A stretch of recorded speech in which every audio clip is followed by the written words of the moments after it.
So Donald Trump has been campaigning down in Georgia, and he's been playing all of his hits. He knows what goes over with his crowd, and so he spent a whole lot of his time vilifying and demonizing immigrants, which he's great at. And then he decided to take a shot at Joe Biden because, after all, Joe Biden scorched his ass in the whole State of the Union address, so he had to get in his jab, and he decided to make fun of Joe's stutter. And, of course, the crowd just ate it up. Take a look at this clip. Of the Union address, wasn't it? Didn't it bring us together? Remember, he said, "I'm going to bring the country together. I'm going to bring it together." No. You know, folks, I could sit here for the rest of the day, and I could show you clips of Donald Trump mocking women, bragging about groping them, defaming the victims that he was found liable of sexually abusing. We could find clips of him mocking the handicapped and veterans and prisoners of war.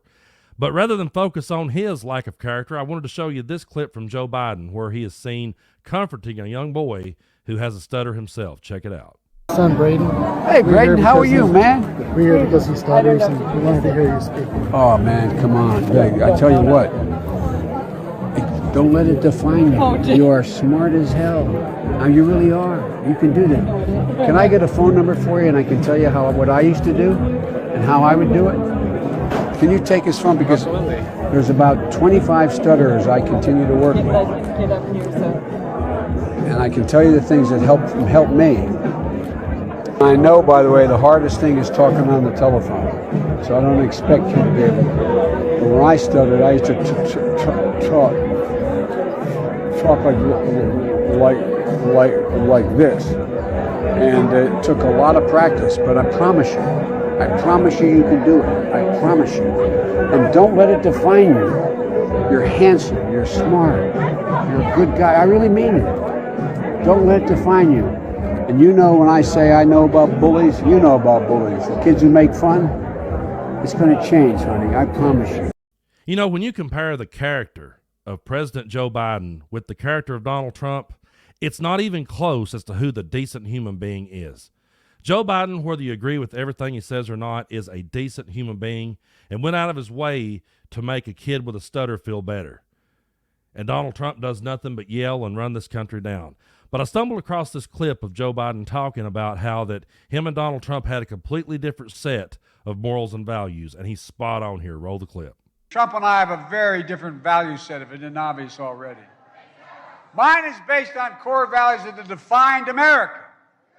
And the rest of the world looks at us that way. Decency, honesty, fairness, equality. But we all know Donald Trump sees a different America. An American story of resentment, revenge, and retribution. That's not me, that's not you. I will never understand how Donald Trump duped people in my part of the world into believing that he was the one with the morals and the values. It will never make sense to me. I'll be an old man sitting out on the front porch just watching the wheels go by. I won't even know my own name, but I promise you I'll be sitting there going, how in the hell did he convince people in my part of the world that he was morally superior to anybody? It makes no sense to me because I grew up in a very Bible Belt town. And I was told growing up, you know, you got to vote Republican because they're the lesser of two evils. In their mind, the Republican Party was the lesser of the two evils. And it didn't matter if the Bushes sent troops into Iraq based on lies. That didn't matter because that was the lesser of the two evils when you put it up against Bill Clinton lying about his sex life. You couldn't have that. Oh, you can't have a man that lies about his sex life. You can't have a man that cheats on his wife. You have to have a man that has character, has morals and values, and has his family together and holds his family together. He's got to set examples for our children. At least that's what they said back then. Every hillbilly preacher on every pulpit in every backwoods road in Appalachia got up every Sunday and screamed about how immoral Bill Clinton was, and we just had to restore family values back into Washington. And then along comes Donald Trump. And now those same preachers that used to stand up and tell me that about Bill Clinton are saying, well, you know, I mean, sometimes God does call bad people. I mean, he called King David. And, you know, he called the Apostle Paul. I mean, hell, the Apostle Paul held Stephen's robe while they stoned him, and he called him anyway. So, you know, I mean, sometimes he does call bad people. We just got to stand with Trump. I'll never wrap my head around it. But that type of rhetoric our children is watching it. They are paying attention, and they are emulating it. And now everywhere you go, you see flags with Trump's face weaved onto them somehow with fuck your feelings and all this stuff. And I stumbled across this great clip of Joe Biden talking about this. So take a look at this, and then when we come back, I'm going to tell y'all a story. Because the soul of the country is who we are. Look, you know, did you ever think, those of you who are over 40, did you ever think we'd be in a situation where we talk to each other like we talk these days?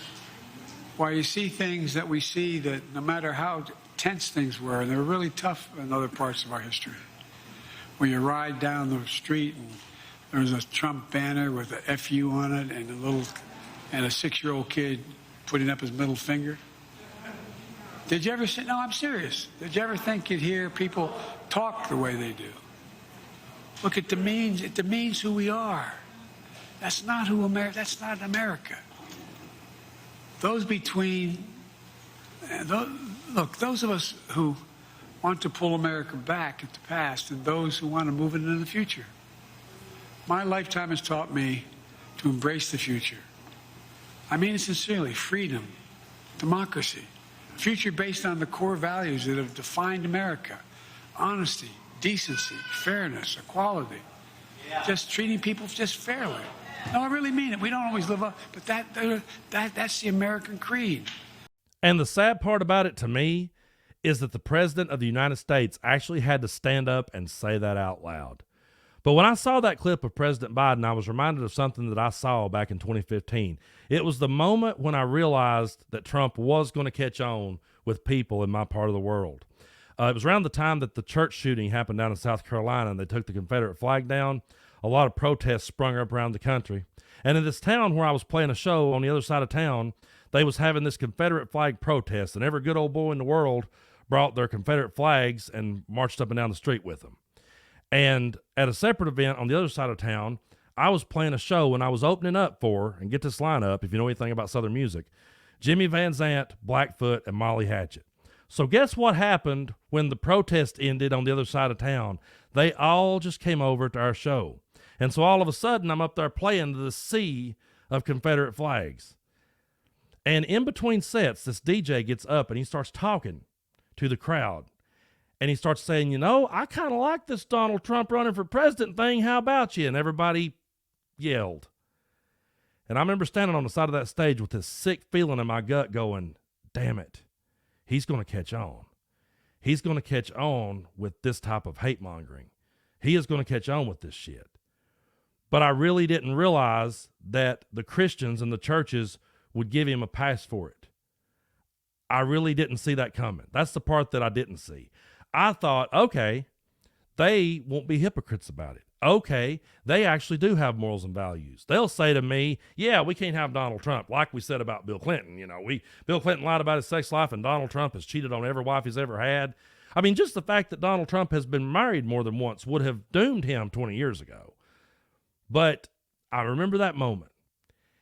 And I remember saying to myself, man, this is going to catch on. And then as time went on, I started seeing more and more flags, his face being weaved into every one of them. I remember seeing kids driving to work with flags that said, here I go stuttering, with flags that said, fuck your feelings. And I remember talking to some of these young kids about it, and they just thought it was funny. They just thought, hey, this is funny. They really didn't understand the politics of it. They really didn't understand the difference between a Democrat and a Republican. They really didn't understand how government works at all. It was just cool to them.